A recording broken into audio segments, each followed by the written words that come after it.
टनकपुर पहुंचे सीएम पुष्कर सिंह धामी, जनता ने किया जोरदार स्वागत। शारदा घाट जनसभा में हुए शामिल, कहा जल्द टनकपुर बनेगी स्मार्ट सिटी, 100 करोड़ खर्च करेगी सरकार।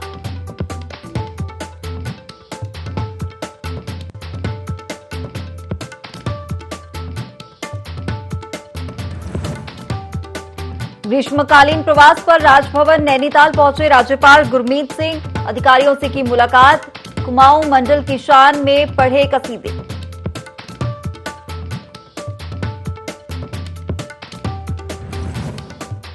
चंपावत में कवि सम्मेलन का आयोजन, देश के प्रसिद्ध कवि कुमार विश्वास ने की शिरकत। अपनी कविताओं से मोहा लोगों का मन। सीएम धामी की पत्नी और कई बीजेपी नेता रहे इस दौरान मौजूद।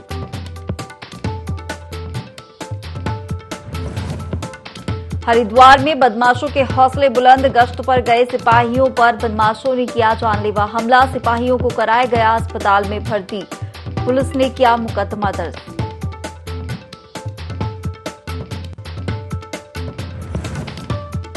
और हल्द्वानी में पार्किंग शुल्क के विरोध में ट्रांसपोर्टरों ने काला फीता बांधकर किया प्रदर्शन। प्रशासन पर लगाया जबरन पार्किंग शुल्क लेने का आरोप।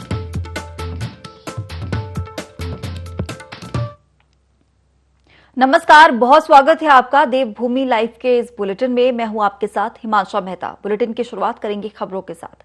उत्तराखंड के राज्यपाल जनरल गुरमीत सिंह ग्रीष्मकालीन प्रवास पर नैनीताल राजभवन पहुंचे, जहां आयुक्त कुमाऊं मंडल, जिलाधिकारी धीराज सिंह गर्ब्याल समेत सभी प्रशासनिक अधिकारियों ने राज्यपाल का स्वागत किया। राजभवन में राज्यपाल को गार्ड ऑफ ऑनर से सम्मानित किया गया।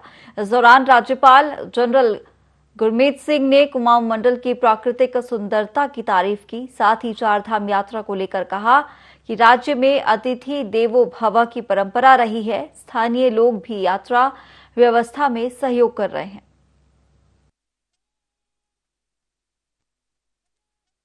बहुत खुशी है कि मैं नैनीताल के इलाके में आया हूँ और दिल चाहता है कि कुमाऊं को बहुत ही डीपली अंडरस्टैंड करूँ। पहले भी मैं यहाँ पे आया था और मैं आपको बताना चाहता हूँ कि अभी मैंने हर एक डिस्ट्रिक्ट पे जाकर बहुत डिटेल ब्रीफिंग ली है और अभी मैं तहसील और ब्लॉक लेवल के ऊपर में जाकर चीज़ों को बारीकी से जानना चाहता हूँ। इलाका तो अलग से एक प्राकृतिक सुंदरता में अपना ही एक स्थान बनाता है और कुमाऊं के जितने भी निवासी हैं अपने आप में एक मेरे दिल में बहुत उनके लिए गहरा प्यार है। ये एक बहुत ही बड़ा टूरिस्ट सेंटर है और जिस प्रकार आपने प्रश्न किया है, मैं कहूँगा कि उत्तराखंड के लिए ये सौभाग्य की बात है कि अभी चार धाम की यात्रा चल रही है और जिस प्रकार से श्रद्धालु यात्री और जो आस्था के साथ में चार धाम में आ रहे हैं, वो अपने आप में एक अलग ही लेवल है।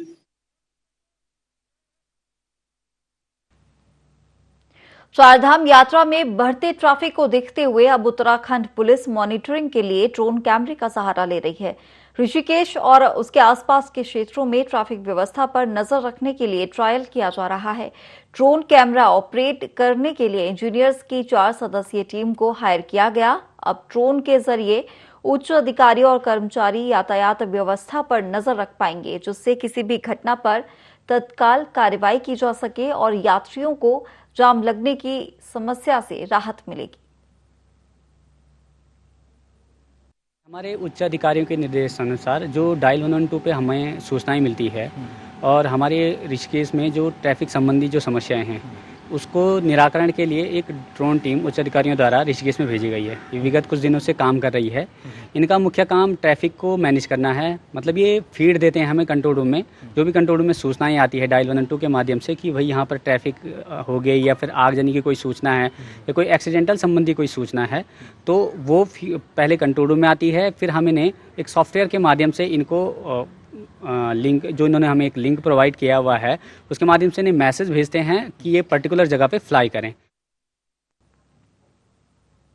हल्द्वानी ट्रांसपोर्ट नगर व्यापारी एसोसिएशन ने टीपी नगर में पार्किंग शुल्क के विरोध में काली पट्टी बांधकर प्रदर्शन किया। कारोबारियों ने कहा कि टीपी नगर में वाहन पार्किंग शुल्क लेना बर्दाश्त नहीं किया जाएगा। ट्रांसपोर्ट नगर व्यापारी एसोसिएशन के अध्यक्ष अमरजीत सिंह सेठी और महामंत्री प्रदीप सबरवाल के नेतृत्व में प्रदर्शन कर कारोबारियों ने कहा कि इससे टीपी नगर आने वाली गाड़ियों की कमी भी होगी, जिससे छोटे कारोबारियों के रोजगार पर असर पड़ेगा।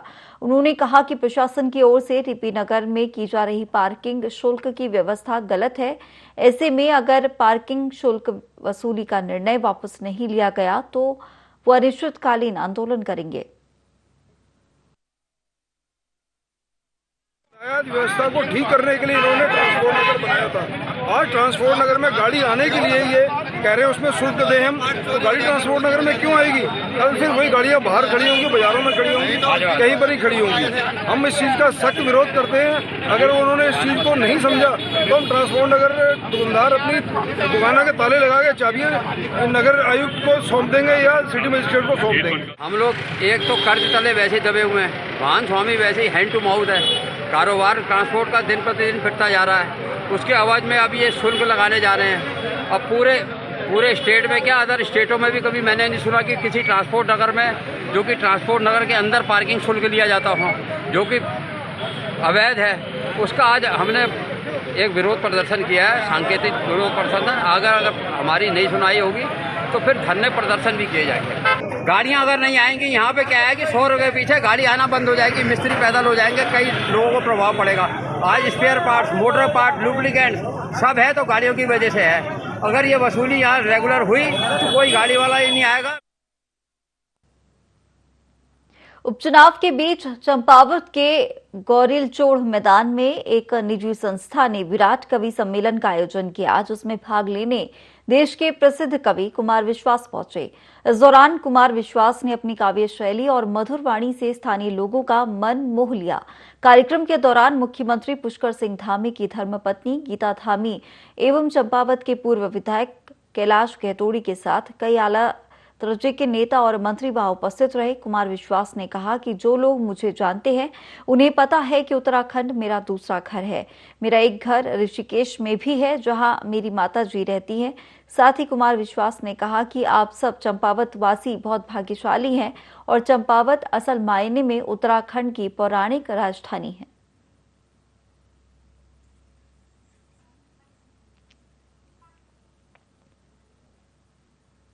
चलिए खबरों में आगे बढ़ेंगे। हरिद्वार इलाके में बदमाशों के हौसले काफी बुलंद हो गए हैं।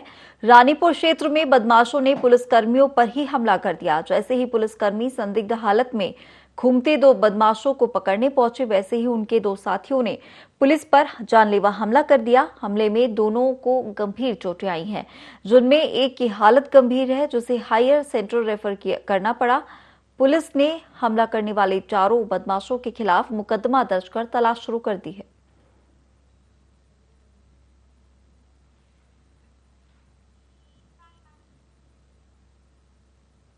चलिए आगे बढ़ेंगे। गदरपुर में पुलिस अधीक्षक के निर्देश पर बनी टीम ने 2 बाइक चोरों को गिरफ्तार किया है। गठित पुलिस टीम ने सीसीटीवी कैमरे की मदद से बाइक चोर विजय और अजय को पकड़ा, जिनके कब्जे से 7 मोटरसाइकिल बरामद की गई।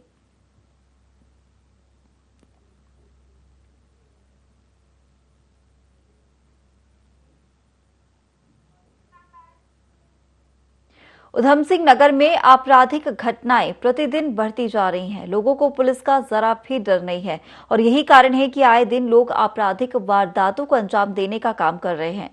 ताजा मामला बाजपुर के मुड़िया चौराहे का है, जहां पुरानी रंजिश के चलते कुछ युवकों ने एक युवक को पीट कर घायल कर दिया और मौके से फरार हो गए।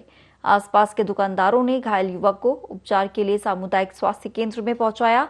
हालांकि तब तक युवक ने दम तोड़ दिया था। सूचना के बाद भारी संख्या में पुलिस टीम मौके पर पहुंच गई। पुलिस ने शव को कब्जे में लेकर पोस्टमार्टम के लिए भेजा।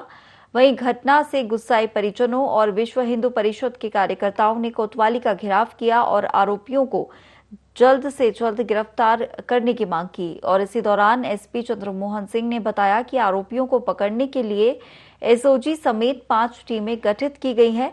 फरार आरोपियों को पकड़ने के लिए दबिश दी जा रही है। जल्द ही आरोपियों को गिरफ्तार कर लिया जाएगा। चौक पर अभी दोपहर में कुछ लड़कों का जो गुट हैं, उसमें 2 गुट हैं आपस में, और उनका कुछ झगड़ा हुआ और उसी में जो है डंडों से उन्होंने एक दूसरे पर हमला किया, जिसमें जो है एक जो लड़का है विशाल काम्बोज एक युवक है, उसकी जो है मृत्यु हो गई है। इसमें 5 लोगों के नाम आए हैं अभी, जो 3 तो बाजपुर के ही हैं और एक यूपी का भी है, एक लड़का स्वार का। तो इस तरह से 5 लोगों के नाम आए हैं। अभी तो 4-5 टीमें लगातार, हर एक के लिए हमने एक टीम लगाई है प्रत्येक अभियुक्त पे, और तुरंत ही हम उन्हें अरेस्ट करेंगे। मुख्यमंत्री पुष्कर सिंह धामी उपचुनाव के चलते लगातार जनसभाएं कर रहे हैं और चंपावत की जनता से अपने लिए वोट मांग रही है। प्रचार प्रसार के इसी दौर में सीएम धामी चंपावत जिले के टनकपुर पहुंचे, जहां भाजपा कार्यकर्ताओं ने उनका जोरदार स्वागत किया। मुख्यमंत्री ने शारदा घाट पर एक जनसभा को संबोधित किया और टनकपुर को स्मार्ट सिटी बनाए जाने की जानकारी दी, जिसमें 100 करोड़ का खर्च आएगा। विकास के नाम पर सीएम ने लोगों से अपने पक्ष में वोट डालने की अपील की है। 31 मई को चंपावत उपचुनाव होने जा रहे हैं। मुख्यमंत्री टनकपुर क्षेत्र के अंबेडकर नगर, मनिहार गोट और बनबसा में कई छोटी छोटी जनसभाएं करेंगे। मिलन का कार्यक्रम कर रहे हैं, वो शारदा मैया के किनारे हो रहा है। एकदम सहज भाव से उन्होंने डंडा वहां पर रखा और नीचे बैठ गए। ये किसी दूसरी पार्टी में नहीं होता विजयपाल भाई, ये हमारी पार्टी में होता है। कि मुझे ऐसा लगता है कि कैलाश भाई साहब ने, आप लोगों की भावना ये मां पूर्णागिरी तक गई, और पूर्णागिरी मैया ने और शारदा मैया ने मुझे यहाँ सेवा करने के लिए।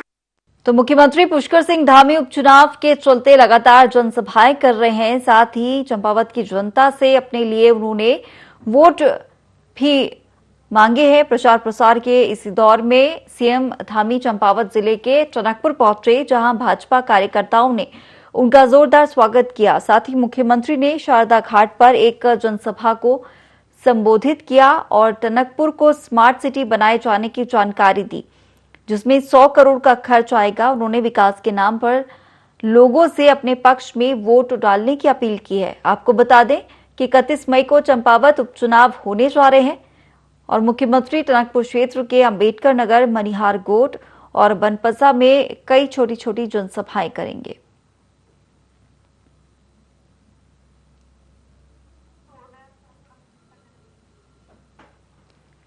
तो लगातार मुख्यमंत्री पुष्कर सिंह धामी जनसभाएं कर रहे हैं। आपको बता दें कि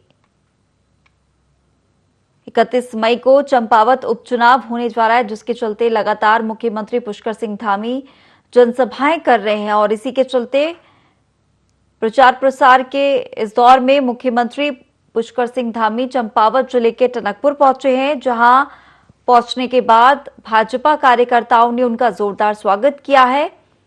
साथ ही आपको बता दें कि मुख्यमंत्री ने शारदा घाट पर जनसभा को संबोधित किया और टनकपुर को स्मार्ट सिटी बनाए जाने की जानकारी यहां पर लोगों को दी। और आपको बता दें कि विकास के नाम पर सीएम ने लोगों से अपने पक्ष में वोट डालने की अपील की है। तो विकास के मुद्दे अगर चंपावत की जनता चाहती है तो यहां पर वोट डालने की अपील मुख्यमंत्री पुष्कर सिंह धामी ने की है। टनकपुर को स्मार्ट सिटी बनाए जाने की जानकारी भी यहां पर जनसभा में संबोधित करते हुए मुख्यमंत्री पुष्कर सिंह धामी ने यहां की जनता को दी। साथ ही उन्होंने ये भी बताया कि इसमें 100 करोड़ का खर्च आएगा। तो कई जनसभाओं को संबोधित कर रहे हैं मुख्यमंत्री पुष्कर सिंह धामी। और इसी खबर पर तमाम जानकारी के साथ हमारे प्रिंसिपल करस्पॉन्डेंट कैलाश बिष्ट जुड़ गए हैं। कैलाश, लगातार जनसभाओं को संबोधित कर रहे हैं मुख्यमंत्री पुष्कर सिंह धामी और टनकपुर पहुंचे हैं। जोरदार यहां पर कार्यकर्ताओं ने उनका स्वागत किया है और जनसभा को भी संबोधित किया उन्होंने। बिल्कुल, देखिए हिमांशु, मैं आपको बता दूं कि आज मुख्यमंत्री पुष्कर धामी टनकपुर आज सुबह पहुंचे, जहां पर कार्यकर्ताओं ने, बीजेपी के कार्यकर्ताओं ने उनका जोरदार स्वागत किया। उसके अलावा जो स्थानीय जनता थी उनके द्वारा भी उनका जोरदार स्वागत किया गया है। रोड शो उनका निकाला, जिसमें अपार जन समर्थन देखने को मिला। उसके बाद एक कार्यक्रम में वो शिरकत करने पहुंचे थे, जिस कार्यक्रम की जो सबसे प्रमुख बात थी वो ये थी कि टनकपुर एक छोटा सा कस्बा है और उसको लेकर मुख्यमंत्री ने साफ तौर पर ये घोषणा की है कि टनकपुर को अब स्मार्ट सिटी का दर्जा दिया जाएगा, जिसके लिए 100 करोड़ से ज्यादा की लागत आएगी और सरकार द्वारा ये 100 करोड़ रुपए खर्च किए जाएंगे, तो टनकपुर अब स्मार्ट सिटी बनने जा रहा है। इसको लेकर वहां पर मुख्यमंत्री द्वारा घोषणा की गई, लोगों में काफी खुशी का माहौल वहां पर देखा गया। अब उसके बाद मुख्यमंत्री का आज जो दौरा है वो टिहरी का दौरा है। टिहरी में वो आएंगे, वहां पर एक कार्यक्रम में शिरकत करेंगे और वापस फिर आज वो खटीमा के लिए रवाना हो जाएंगे। जी हिमांशु। बिल्कुल कैलाश, बड़ी घोषणा यहाँ पर, क्योंकि छोटे से कस्बे को जिस तरीके से स्मार्ट सिटी बनाने की यहाँ पर बात कही है मुख्यमंत्री ने, साथ ही उन्होंने ये भी कहा है कि अगर विकास चाहते हैं तो वोट डालें, यहाँ पर अपील भी की है यहाँ पर। बिल्कुल, हाँ, देखिए 31 को वोट डाले जाने हैं और 31 को वोट डालने को लेकर लगातार वो भी संपर्क कर रहे हैं, जनसंपर्क कर रहे हैं, लगातार अपील कर रहे हैं, क्योंकि लोकतंत्र को अगर मजबूत करना है और जिस तरीके से अगर विकास अगर चाहती है जनता, तो जाहिर तौर पर वोट करना बहुत आवश्यक है और वोट करना हमारा अधिकार भी है हिमांशा। और वोट करने को लेकर लगातार यहाँ पर संपर्क यहाँ पर किया जा रहा है, जनसंपर्क अभियान यहाँ पर चलाए जा रहे हैं। जो इलेक्शन जो कमीशन है उसके द्वारा भी यहाँ पर लोगों को समय समय पर जागरूक किया जाता रहा है। तो जाहिर तौर पर क्योंकि मुख्यमंत्री खुद प्रत्याशी हैं वहां से, चंपावत से, और उनका ये फर्ज भी बनता है कि वो अपने लिए वोट मांगे, और जिसके लिए आज उन्होंने वोट मांगे भी हैं। लेकिन उन्होंने साफ तौर पर यह भी कहा है कि वोट सिर्फ जीत के लिए नहीं, बल्कि वोट जो यहाँ पर जनता दे, वोट जनता जीत के अलावा जो क्षेत्र का विकास है उसको लेकर दे। और क्योंकि उन्होंने कहा है कि पहले भी उन्होंने कई घोषणाएं चंपावत के लिए की हैं और उनका साफ तौर पर कहना है कि जो घोषणाएं की गई हैं मुख्यमंत्री द्वारा, वो घोषणाएं हर हाल में पूरी की जाएंगी। जीत हार अलग विषय है हिमांशा, लेकिन जो बातें यहाँ पर कही गई है मुख्यमंत्री द्वारा, जो घोषणाएं पहले यहाँ पर की गई है, उस साफ तौर पर यही उनका कहना था कि विकास को लेकर सरकार बहुत ज्यादा गंभीर है। और जिस तरीके से स्मार्ट सिटी की आप बात की, तो यहाँ पर समझना होगा कि स्मार्ट सिटी अगर बनता है कोई भी शहर, तो व्यापार वहां पर बढ़ता है, उद्योग वहां पर बढ़ता है, और जाहिर तौर पर जो पर्यटन है, पर्यटन वहां पर बढ़ता है। क्योंकि अगर उत्तराखंड की हम बात करें, उत्तराखंड में पर्यटन ही एक ऐसा एकमात्र जरिया है जिससे राजस्व की प्राप्ति सरकार को होती है। और क्योंकि इस वक्त चारधाम यात्रा चल रही है, चारधाम यात्रा के अलावा अभी ऐसे कई अन्य सर्किट यहाँ पर सरकार बनाने जा रही है जहाँ पर चारधाम के अलावा भी लोग जा सके, और उसी एवज में बिल्कुल कैलाश, उस तरीके से आपने बताया कि एकमात्र ऐसा राज्य जहां पर पर्यटन से ही जो राशि है वो यहाँ पर मिलेगी, और इसी के चलते यहाँ पर लगातार स्मार्ट सिटी बनाए जाने की भी बात यहाँ पर मुख्यमंत्री ने की है। फिलहाल कैलाश, आप हमारे साथ बने रहिए, आगे भी आपसे हम जानकारी लेंगे।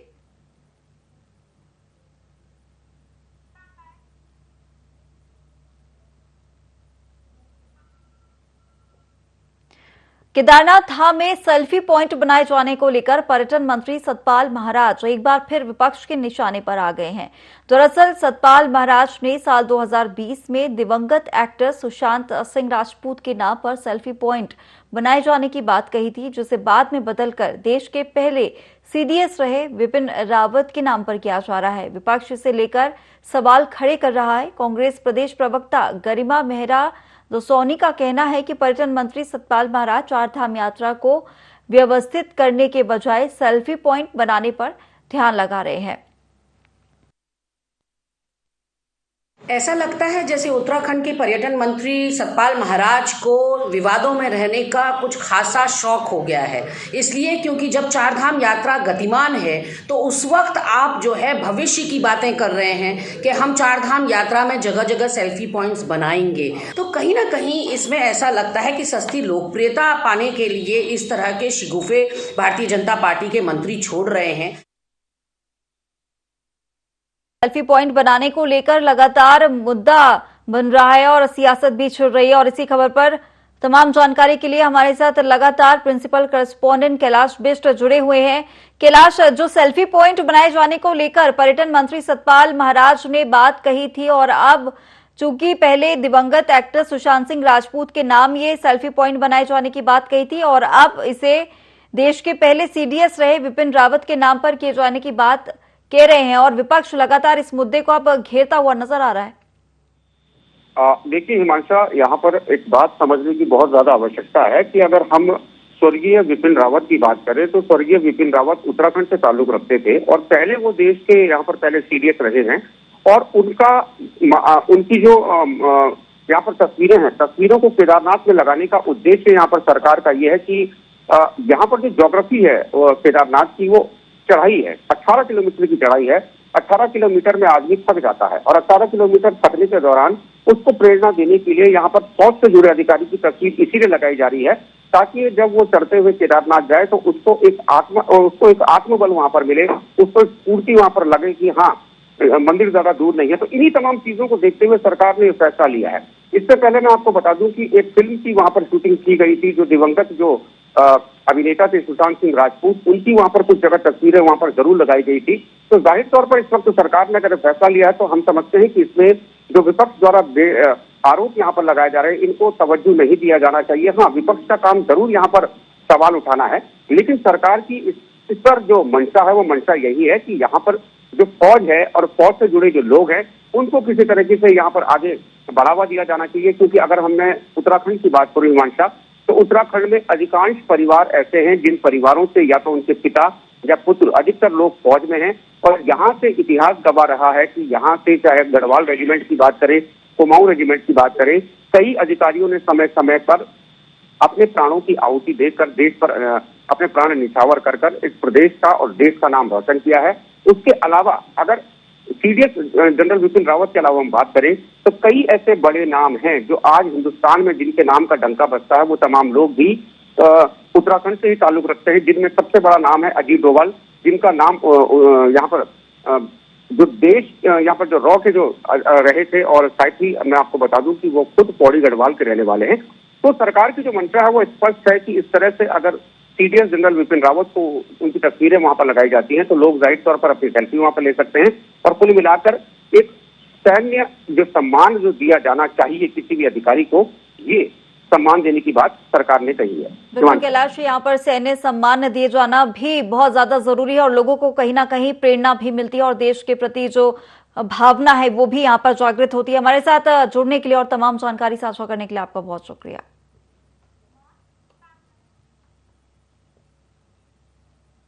चलिए आगे बढ़ेंगे। उत्तराखंड के ऋषिकेश पशुलोक बैराज से एसडीआरएफ ने शव बरामद किया है। मृतक का नाम कार्तिक बताया जा रहा है, जो नई दिल्ली का रहने वाला था। ये बताया जा रहा है कि कार्तिक शिवपुरी में नहाते समय डूब गया था। एक युवक अभी भी लापता बताया जा रहा है।